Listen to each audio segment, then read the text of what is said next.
తెలంగాణలో 10 సంవత్సరాల పాటు పరిపాలించినటువంటి బీఆర్ఎస్ పార్టీ కేసీఆర్ నాయకత్వం పట్ల ప్రజల్లో ఏ రకంగా మరి వ్యతిరేకత ఏర్పడిందో, ప్రజాగ్రహానికి గురైందో మనకందరికీ తెలుసు.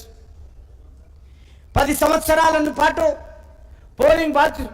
పోలింగ్ బూత్ స్థాయి నుంచి మరి రాష్ట్ర స్థాయి వరకు భారతీయ జనతా పార్టీ కార్యకర్తలము అనేక సంవత్సరాలుగా నిరంతరం పోరాటాలు కొనసాగించాము, ఉద్యమాలు చేశాము.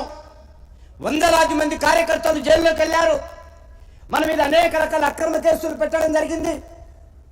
అనేక రకాలుగా వేధింపులకు గురి చేశారు. అయినా కూడా మొక్కవని ధైర్యంతో పార్టీ కార్యకర్తలందరూ గత 10 సంవత్సరాలుగా కేసీఆర్ కుటుంబ పాలనకు వ్యతిరేకంగా, కేసీఆర్ అహంకారపూరితమైనటువంటి పాలనకు వ్యతిరేకంగా భారతీయ జనతా పార్టీ కార్యకర్తలు నిరంతరమైనటువంటి పోరాటం కొనసాగించడం జరిగింది. 2018లో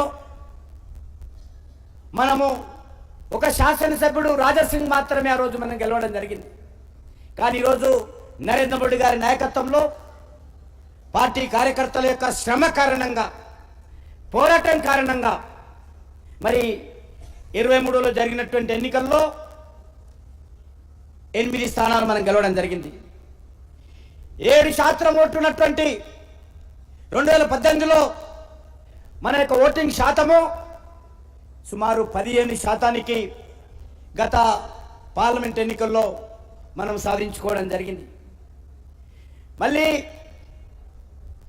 మీకు అందరికీ తెలుసు, 2019లో జరిగినటువంటి పార్లమెంట్ ఎన్నికల్లో 5 నెలల లోపలనే మనం ఒక శాసనసభ్యుడు గెలిచినటువంటి తెలంగాణలో 4 పార్లమెంట్ స్థానాలు మనం సంపాదించుకున్నాం.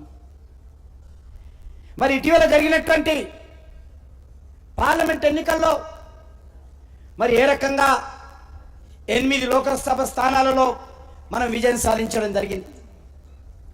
మీకు తెలుసు, గత శాసనసభ ఎన్నికల్లో మిత్రులు వెంకట రమణారెడ్డి గారు బీజేపీ జెండా చేతబట్టి ఆ రోజు ముఖ్యమంత్రిగా ఉన్నటువంటి కేసీఆర్ను, ఈనాడు ముఖ్యమంత్రిగా బాధ్యతలు చేపట్టినటువంటి రేవంత్ రెడ్డిని కామారెడ్డిలో ఓడించి భారతీయ జనతా పార్టీ దేశంలో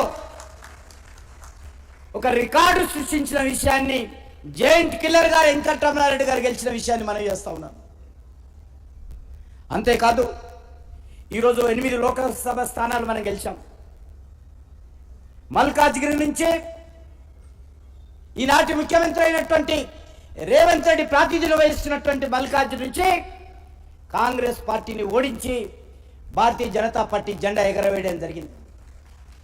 అంతేకాదు మహబూబ్ నగర్ ముఖ్యమంత్రి గారు ఎమ్మెల్యేగా ప్రాతినిధ్యం వహిస్తున్నటువంటి పార్లమెంట్ కాన్స్టిట్యున్సీ, ముఖ్యమంత్రి సొంత జిల్లా అయినటువంటి పాలమూరు గడ్డ మీద కూడా కాంగ్రెస్ పార్టీని ఓడించి భారతీయ జనతా పార్టీ జెండా ఎగరవేయడం జరిగింది మన డీకే అరుణమ్మ గారు.